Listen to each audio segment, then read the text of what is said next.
Welcome to Everything Co-op, bringing you information on how cooperatives can help improve your quality of life.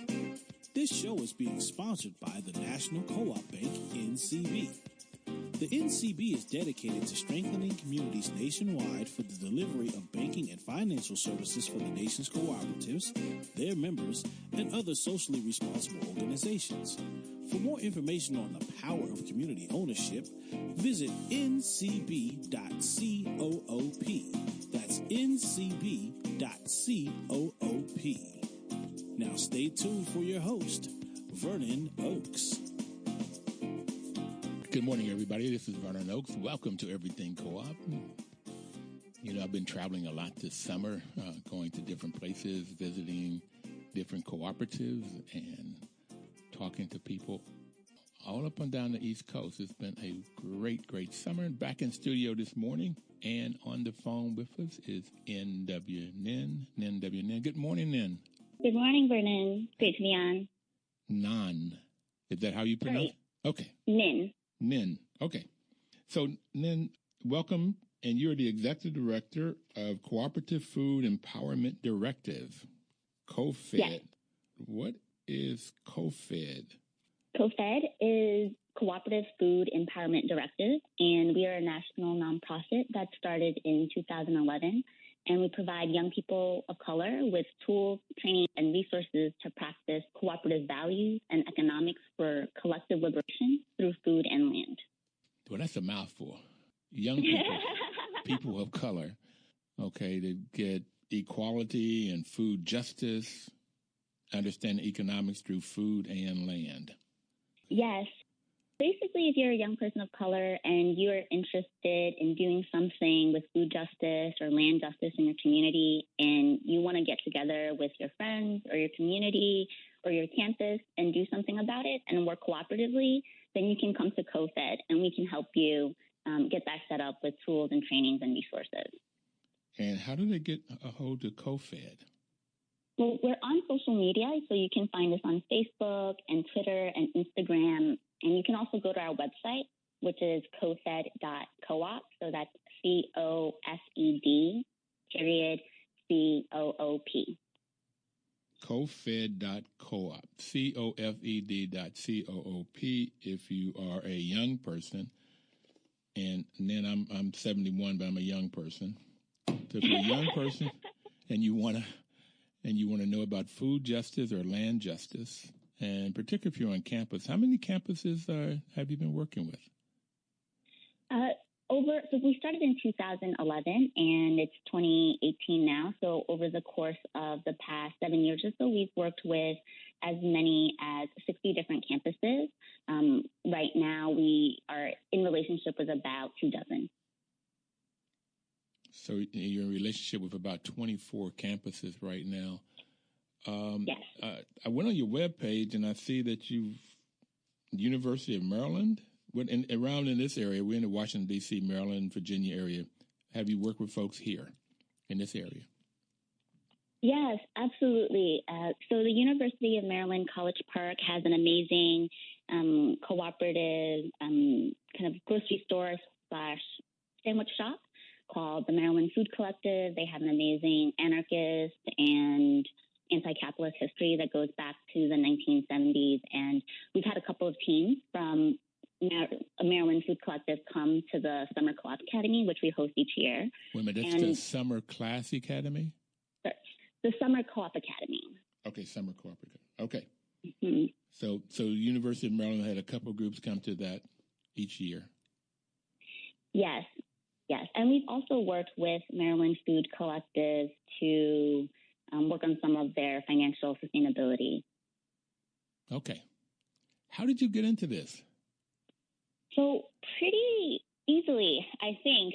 So I first learned about CoFED in 2011. At that time, I was 23, and I was asked to join their strategic planning process as an advisor. CoFED was just getting started at that time. And what really pulled me in was the opportunity to build a cooperative food movement with other young people. I had been doing food justice work since I was 17, as a high school student and as a college student. When I graduated college, I knew I wanted to work on food justice, and at that time was working for a national organization that was part of an international movement for sustainable food. And in college, I had also majored in political economy and international studies, mostly because I was pretty critical of capitalism and its global impact. So when I heard about CoFED, it seemed to bring together two things I was really passionate about: food justice and alternative economics.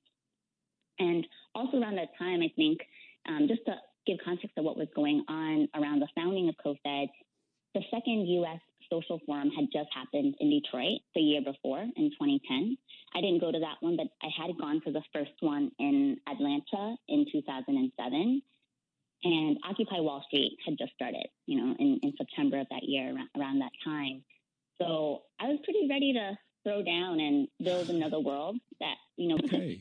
I did attend some of the meetings, but I looked it up just to kind of highlight what was going on at that time and the energy of that time. And I think a lot of the spirit of how CoFED was founded was influenced by that, or kind of part of the cut from the same cloth. So I've heard about you young folk that are against capitalism, and it seems like co-ops are just a natural sort of place to go to. I've been doing this program now for 5 years, and I often ask the question of why hasn't it been more? Because of all of the benefits of co-ops, and they've been around for, the co-op principles were, I think, 1844, some 1800s in England, in Europe rather, right outside of England. So they've been around for a long time, and why hasn't it been more? And it's sort of, particularly in the U.S., and it seems like in some places in the world, the co-ops are more prevalent than they are here in the U.S. And it seems to be sort of natural. So I'm glad to finally contact somebody that's young and that has found the co-op world, and you call it alternative economics and food justice. Like it, love it. So you've been working on 60 campuses. Well, tell me a little bit about this degree first, this political, what did you call your degree within what? Political what? An international something? Political economy. What is that? That's a great question. So it's basically a mix of political science and economy, and seeing how the two influence each other and really should be thought of as under one kind of area of study. And the reason I chose political economy as my major was, like I said, I was critical of capitalism, and I was hanging out with a bunch of people who were into feminist studies or critical race studies or ethnic studies or environmental studies. And I took a bunch of classes in those areas as well. But I was really interested in understanding how people on kind of the other side of the argument, or people who were pro-capitalist, would think or talk about the issues, and wanted to be able to converse in a way that could build a bridge or possibly some understanding between folks who had a deep commitment to undoing and transforming systemic injustices and oppression, and also folks who were building the economy and building our political infrastructure and landscape that affects all of us. So that's how I chose my major. And it was a pretty unique major. It's not often offered in other colleges or universities. I think the two are pretty separate. You can major in economics or you can major in political science, but bringing the two together was pretty unique. And then my concentration was in international studies. So I was interested in the impact of capitalism or different political and economic systems globally, and not just here in the U.S., because all of it is interrelated. Well, it's fascinating. When I got my MBA, we studied economics. I don't even remember studying politics or political science as a class, but it's through this program and studying the cooperative world, it's really clear that decisions that are made politically totally affect economics. And I've seen it more that way than the economy affecting the politics. Well, I guess with Citizen United, you have it where wealthy people will buy politicians, or they pay for them to win, and then therefore the politicians will create policies that help them. And the politics then help a certain group of people. It's for the people, but for a small group of people, the 1%ers. And that's unfortunate. But anyway, I've seen that, how politics and economics work hand in hand, mostly politics influencing economics. How did you learn about the co-op world then in this study of political economy and international studies? How did you get into the co-op world? That's a great question, and I think how you framed it earlier, like finding the co-op world, is kind of how it was. Even though I was studying political economy in college, there was only one class called Neoliberalism and its critics that was critical of capitalism or the mainstream and dominant economic system. And I loved that class. And I didn't really have a chance to learn about co-ops otherwise. And there was a food co-op down the road from my college. There were housing co-ops on campus. I had at that time also been a member of REI, which is a consumer co-op. But I never learned about co-ops in class, really, until I studied abroad. So I spent a year on this year-long program called Rethinking Globalization, and it went to Tanzania, Mexico, New Zealand, and India. And that was when I first kind of experienced what a co-op was. So there were seaweed farming co-ops in Tanzania that were fighting against some of the mega corporations that were trolling up the oceans, in the Indian Ocean and causing climate disaster. Then there were khadi co-ops in India, and so folks growing organic cotton, weaving it, making it into fabric. That was part of the Swadeshi movement during India's fight for independence. We also learned about cooperative strategies that Maori folks, the indigenous folks of Aotearoa or New Zealand, were using to kind of resist globalization and kind of the takeover of their control over natural resources and their land. We're going to have to take our first break. This is exciting. I'm glad that you found co-ops, and I said it particularly that way because I didn't find out about co-ops until I started managing. I do housing management, that's property management, what I do, and that's just where I got introduced to the co-op world, and I've fallen in love with it. And out of love with capitalism, and we'll talk about that on the other side of the break. We'll be right back.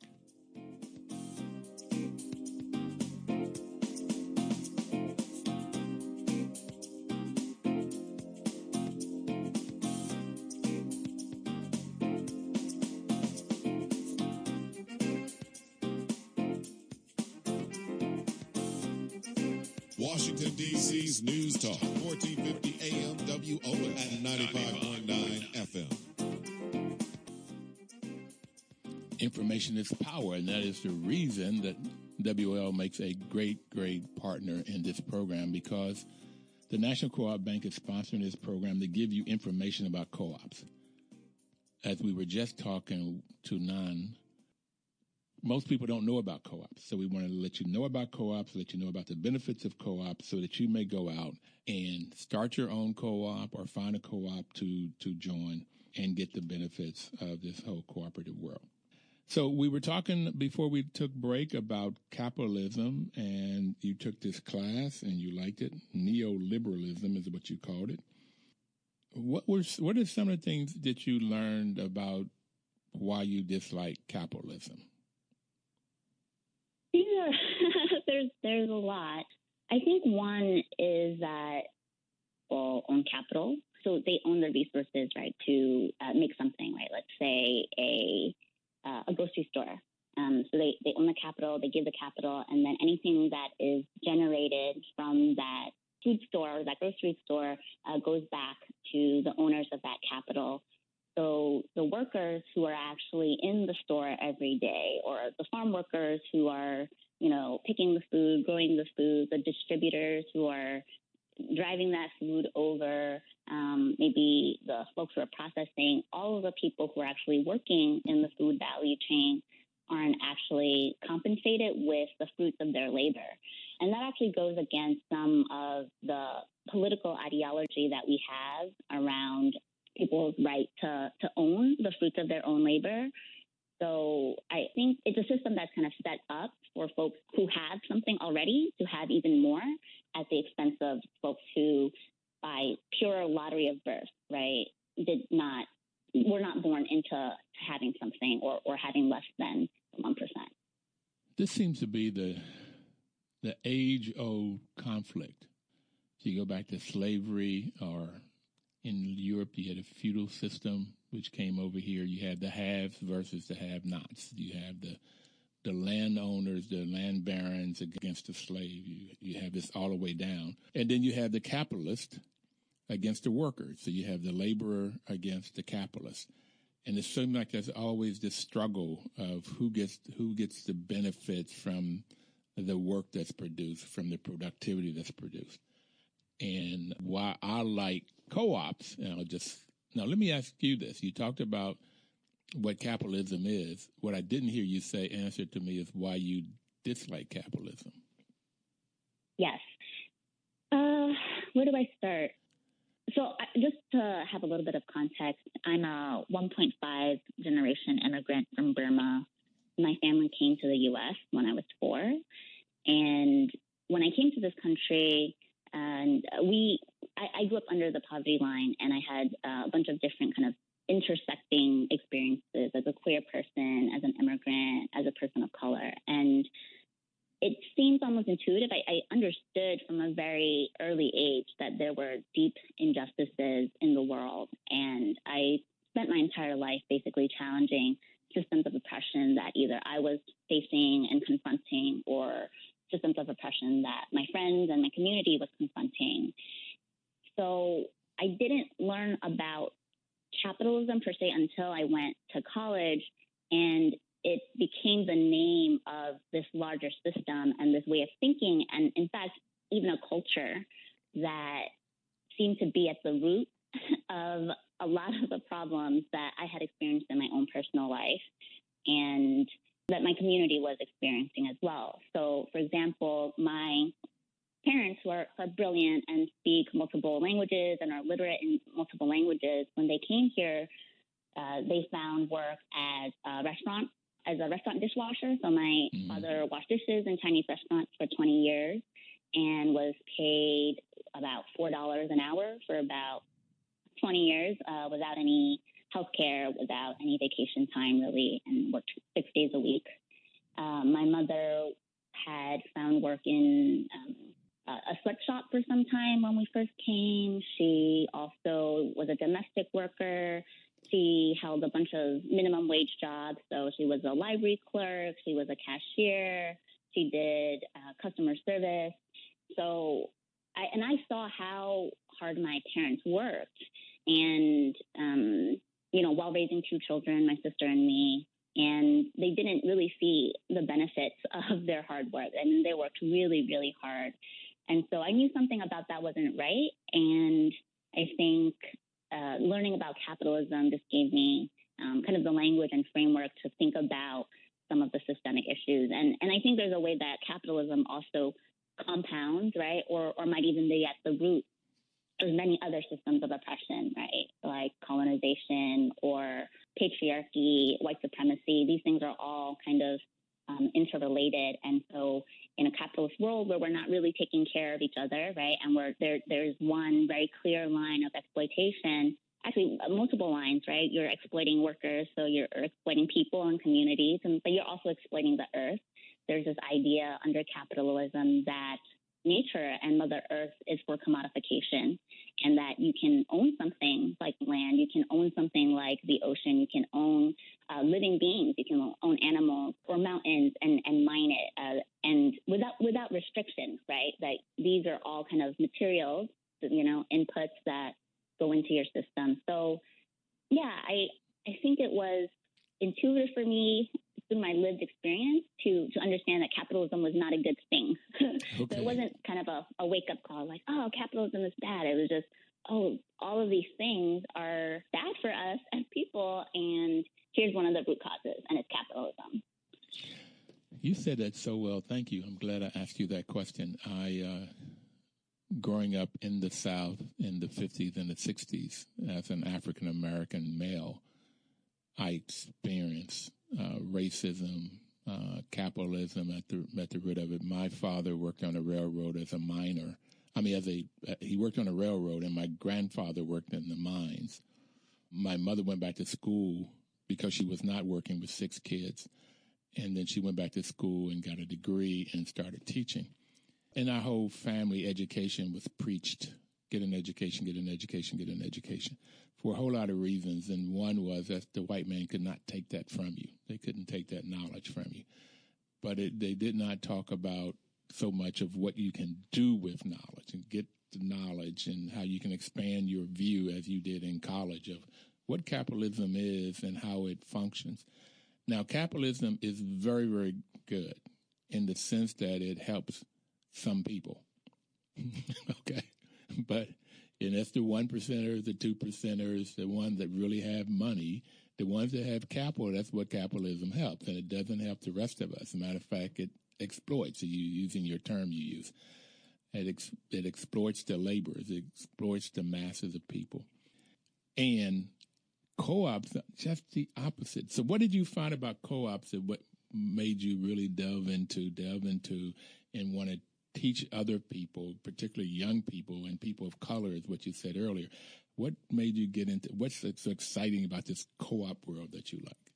So for me, co-ops are basically groups of people who make decisions democratically and own something together that benefits them and their community. So it's a pretty basic concept. It's like getting together with your friends to solve an issue that you're facing collectively and then to potentially make a livelihood out of it, right? Or find some way to resource one another so that you can live in the way that you want to live. And like you said, I also in my immigrant family was told that you need to have an education, right? But when I got to college, I was surprised that the education that I was receiving wasn't actually relevant to me fully or helping me or my community get free and end oppression. Sophomore year, I actually considered dropping out because I was reading too many words from dead white men, and I didn't feel that there was a way for me to actually take action on it. And it's actually kind of confusing, I think, for students, at least it was for me, to be in school, to have all of the tools to deconstruct ideas, to understand ideas, and being actively told that as a young person, I had the power to change the world. However, I'm curious why, if I was supposed to change the world, why I wasn't taught about co-op or solidarity economics in school. So it really excites me that an organization like CoFED, that we can exist because we are a national network and movement of young people who are building co-ops for food justice and a more just and sustainable and local economy. And what keeps me doing the work actually is knowing that there are young people out there, students of color out there, and young people of color in general who are fed up with capitalism and other systemic injustices and really ready to build a world and economy that actually benefits them. And it's really easy to do. You know, it just starts with a conversation with you and your friends about what the need is, what you all want to do, coming together, and you can actually apply to our Summer Co-op Academy. So if you're a young person out there who is listening in and you're excited to do something, you can go on our website, you can apply for our Summer Co-op Academy. And we got to take our second break and we'll come back. Hnin, we'll come right back. Thank you.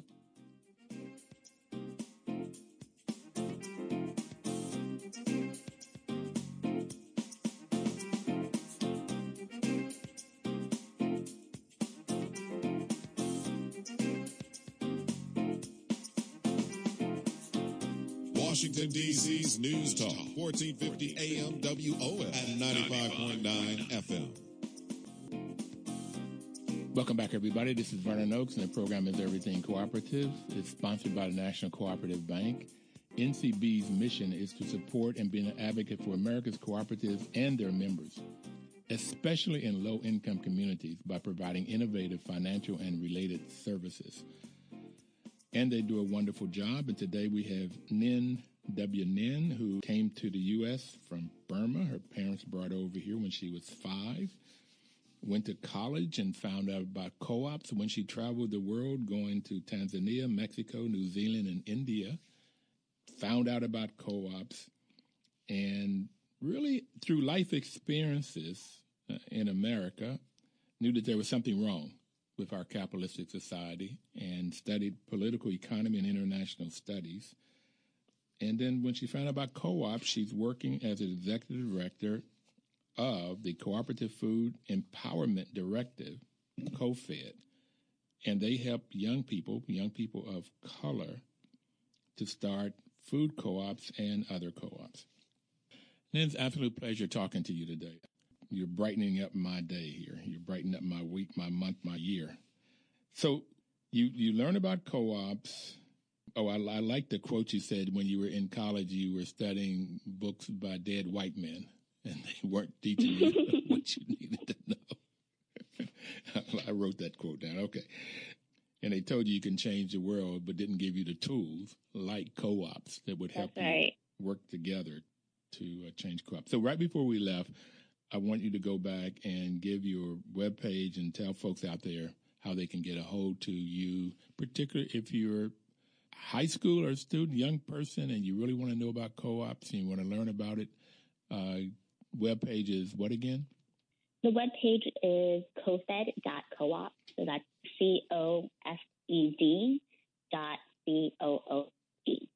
CoFED. And your summer program, summer cooperative classes, tell me about that again. Yes, the Summer Co-op Academy. So this is a beautiful vision for young people coming across the U.S. We actually also have folks coming from Canada sometimes to just gather and learn about co-ops together, to talk about co-ops together. And for anyone who thinks that this might be something they want to do, we have this every year. The space is incredibly inclusive and open and welcoming, and you can apply. The application is pretty simple. And just to highlight the types of co-ops and folks and teams that are coming to the academy, last year we had a team from Fresno, California. So they were 17 and 19 respectively. They were students at Fresno City College, which is a community college. And even though they're enrolled in school, they are actually thinking about a community co-op that is going to serve their community because they're going to college in the community and the neighborhood where they grew up. So there isn't for them a separation between their campus community and their community, which you might see sometimes in some campuses. Mm-hmm. And they're looking to build a movement of young people to bring organic and healthy food to their community, which is so critical and so necessary, especially because in Fresno, it's a farming community. So a lot of their parents or their community members are working in agriculture, they're working in ranching, maybe some processing. They're working in the food system, and yet they don't have access to organic food. And because a lot of the agriculture that's happening in that area is conventional agriculture, they're also dealing with pesticides and runoff and water pollution. So they, as young people, as 17 and 19-year-olds, are trying to build this movement of young people raising awareness of this issue. And so they're coming to the Summer Co-op Academy and getting the resources and taking it back. And this year was the second year that they came, and we hope that they'll keep coming. And that's kind of the type of relationship we want to have with the co-ops and the young people that we are supporting. Okay. And I also want to highlight one other co-op that is really amazing. So it's a women of color owned co-op that is working on marijuana justice. So they're a weed co-op, and the women are 23 to 26. And what's really amazing about them is they're entering the green rush, or this industry, right, that is benefiting mostly white people who have not been impacted by the racist war on drugs. And they're reclaiming this whitewashed industry. When you think about the weed dispensaries and marijuana dispensaries that are out there. Most of them, actually, the overwhelming majority, maybe 95, 99, there really isn't a study out there, but just from what people are seeing, it's an incredibly whitewashed industry that was used to criminalize Black and brown folks for generations, right? So this is kind of incredible that women of color, young women of color, are actually coming together to form their own co-op around this and make sure that the industry that, you know, has affected their communities so negatively is now something that can be reclaimed and rebuilt into something that generates wealth for them and their community. What part of the world are they in? Their co-op is based in New York and also California. So they have members in both states, and a lot of the work they've been doing is in New York, but they're expanding to California soon. Well, just I want to make sure I summarize what I heard you say, which I understand. Growing up in the 50s and 60s, I was introduced to marijuana in college. I found out I was a little different from Clinton. I inhaled it, and my brain wouldn't work with it, so I didn't go down that road. But a lot of my friends did, and I have 3 nephews that were in jail at certain times because of the marijuana industry, and 1 great nephew. So we, Black and browns, got in jail with high sentences. I have 1 nephew who has been in jail already 20 years for distribution and some of the other things that he did while he was distributing. He was out of Detroit. So we got in jail, and if you were Lorton at the time, this was the center here. When I'd go down there to visit another nephew, it was just a sea of young black men, just a sea. And every now and then, I think I saw 1 white person when I would go down to visit. Some Hispanics, but most, and only 1 gray black man. No, they were all young. So now that they've legalized marijuana, the people that are distributing and dispensing and making the money are white people. And that's what you call whitewash. Mm-hmm. Mm-hmm. Absolutely. I got it. Mm-hmm. I got it. They're making the money off of it legally. So they figured out a way of making money off of it. They legalize it, and then they take it. Now, I've had a friend in California that applied for with a black group, and a friend in Maryland that applied, and neither one of them got the application. Neither one of them got the license to grow and dispense it. Okay. So you got this group that's looking, and they're formed a co-op to go after. Now, I would like for you to tell us some other examples. We've got the Fresno group. We got this Women of Color.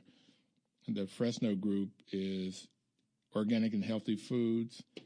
The Women of Color is marijuana. They're co-ops, and they come to the summer co-op academy to get the tools and the technology of how you start and operate a co-op. Right? That's what you're all doing? Okay. So can you give us another example or two of who are the types of people that come up, the students, where they're from, and what kinds of co-ops? And before you do that, there are 4 types of co-ops for those of you out there that may not have heard this before. 4 basic types. One is it depends on who owns and controls the co-op. If it's owned and controlled by the employees, it's called a worker-owned co-op. And so that could be any type of business you think about. If it's owned and controlled by the employees. If it's owned and controlled by the people that uses the services, the products or the service that's created in that business, it's called a consumer cooperative. And that's credit unions are consumer cooperatives, housing co-ops. There's a consumer health clinic in Madison, Wisconsin. So if it's owned and controlled by the people that uses the service, it's a consumer co-op. And then you've got purchasing co-ops. Those are people that come together to use their resources to buy things. In the 60s, and then in the South, when black farmers were trying to vote, whites would not sell them gas. So they created a co-op and bought a truck, put their funds together, bought a truck, and went across state line, got their gas, and came back so they could farm. So that's a purchasing co-op. They come together. And a lot of farmers use purchasing co-ops to come together and figure out best seed and fertilizers and different things. And then farmers are now also come together to do marketing co-ops. and Land O'Lakes, Ocean Air, was it Cranberry Juice? That those companies, they are examples of marketing co-ops. Farmers come together, put their products in. Now, artists are beginning to do this too, Nan. They're forming purchasing co-ops and marketing co-ops to come together and put their resources together. And if they're making art, then they'll come together and have warehouses where they can have studios, and then they also can come together and do storefronts to sell their products. So what are a couple other examples of co-ops that you all have been working with that come to the Summer Academy? Are you working with year-round? You said about 24, about 24 you're working with, and you've worked with about 60 throughout your 7 years of history.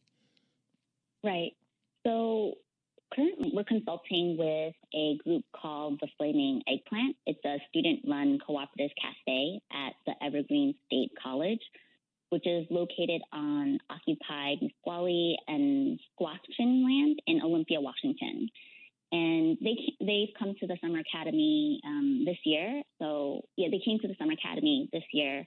And we're also working with them on their orientation week training. So this is the week that students come in and new worker members of the Cooperative Cafe will learn about how the cafe works and a little bit about what co-ops are, the history of co-ops, why the Flaming Eggplant is a co-op. So specifically supporting them on accountability, relationship building, nonviolent communication. And what's cool about the Flaming Eggplant is they have a dedicated advisor who is paid by the administration to just support the Cooperative Cafe.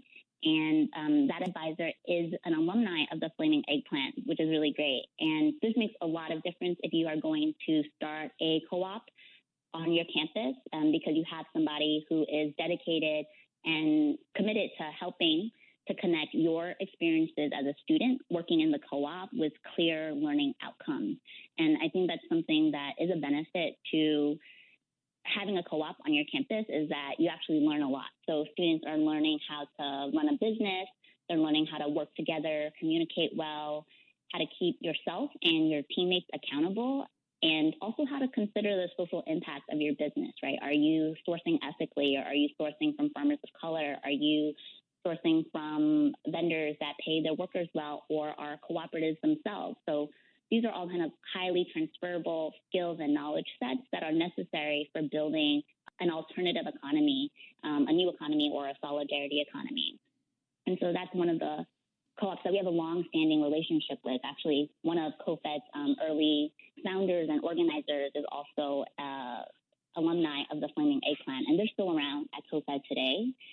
There's also the Oberlin, the Third World Co-op, which is a dining co-op in Oberlin College. It was founded in 1993, and that's an intentional, safer space for primarily people of color and also folks from low-income backgrounds. And their name comes from the Third World Liberation Front, which is a coalition of student organizations for Black, Latino, and Asian students. We've got to take our final break. I'm sorry, we'll come back. Yeah.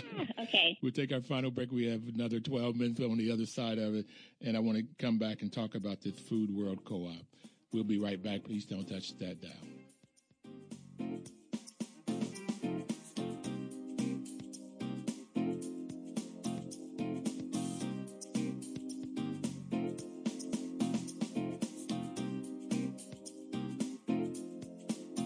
Washington, D.C.'s News Talk, 1450 AM WOF and 95.9 FM.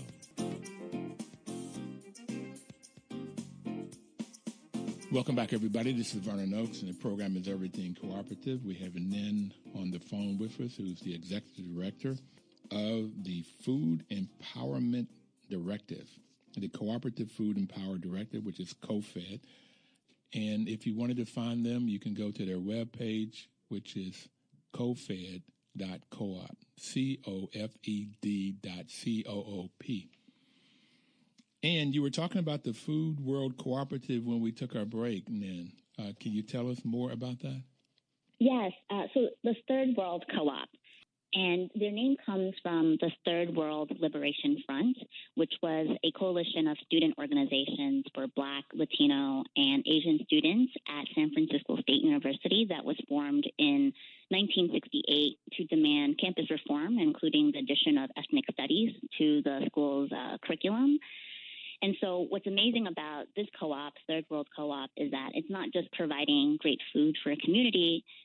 It's also connecting students to a history of solidarity and collective liberation that goes beyond, right, traces back before 1993 when the co-op was founded to the 60s and 70s, where there was a lot of solidarity movements that connected folks from the third world, right? So, or the global south, as some people might think about it. And Dominique, who actually runs CoFED's programs, is an alumni of the Third World Co-op, and so that's our relationship with them. And so it's actually kind of great to see students who are coming out of these cooperative experiences on campus join CoFED's team or join CoFED's network and continue to share what they know and help other students and other young people kind of find their way through the cooperative world. Okay. And I can give one more example that actually comes out of our racial justice fellowship. So we have a racial justice fellowship where we give $5,000 to a young person of color who is working on some type of innovative and holistic solution that will advance racial justice and community ownership in the food system. And each year, the Racial Justice Fellows also attend the Summer Co-op Academy. So there's a great kind of learning community. There might be college students and campus-based co-ops, and there could be community-based co-ops led by young people of color. And then you have the Racial Justice Fellows as well in the mix. And one of the Racial Justice Fellows this year is working on a queer and Latinx and woman-owned farming co-op in Chicago called Catatumbo Cooperative Farm. And so what is it? What is that name again? What is that name again? Catatumbo, Catatumbo, Catatumbo Cooperative Farm. And so they're working on food justice, right, bringing healthy, culturally appropriate herbs and foods to their community. And they're also embedded within the the Latinx immigrant community in Chicago. And so we'll be partnering with folks in the area around workers' justice or against deportations and for immigrant justice. And so we're seeing young people use co-ops to address a whole variety of community needs and address different types of systemic injustices that they're experiencing in their lives, not just lack of access to quality food. Or poverty or racism or whatever it is, no jobs. So the first month we were on, which was October 5 years ago, a guy from Senegal, Papa Sen, said that co-ops are formed to solve community problems. If there's no community problem, there's no need for a cooperative. And everything that you're talking about that young people are finding is what he just said, is that co-ops are a way of solving whatever the problem is and coming together and bringing resources and skills and knowledge together to work through and solve those problems. Neat. I want to change the subject a little bit, and let's go to the values of and principles of co-ops. I have that co-ops are based on the values of self-help, self-responsibility, democracy, equality, equity, and solidarity. And in the tradition of the founders of cooperatives, co-op members believe in the ethical values of honesty, openness, social responsibility, and my favorite is caring for one another. So do you all use these values in your working with young people? We actually have our own set of values that we use at CoFED, and we also encourage co-ops to kind of decide for themselves what resonates. So we do teach about cooperative principles and values and what folks have done before, but we invite people to innovate and kind of riff off them. And so for us, we're guided by the values of cooperation, joy, love, accountability, and impact. And I just want to stress joy and love because these are things that aren't talked about usually when you think about co-ops, or it can seem sometimes technical, or I think there's still a lot of need to kind of demystify what co-ops are and how easy it is actually to get involved, right? Because it is simply a group of people coming together to solve a community problem that they're all facing. And there's a lot of joy in the work, there's a lot of love in the work. And so those are kind of additions, I think, that we want to be able to add to the conversation around cooperatives. And, to me, I get it. And caring for one another, and that's why it's my favorite. That's where joy and love, to me, comes in. And also the social responsibility, not caring for people, then caring for the earth, as you say. And what I like about, I don't remember which organization, but theirs was that co-ops were for people, planet, and profit, in that order. Where capitalism is for profit, and profit, it seems. Okay. Mm-hmm. And that's the three. And I gave a presentation where I said there's a fourth P, and that is politics. And that's exactly what you've talked about in your political economy major. It's people, planet, profit, politics. 4 Ps that we need to be concerned about within these value systems.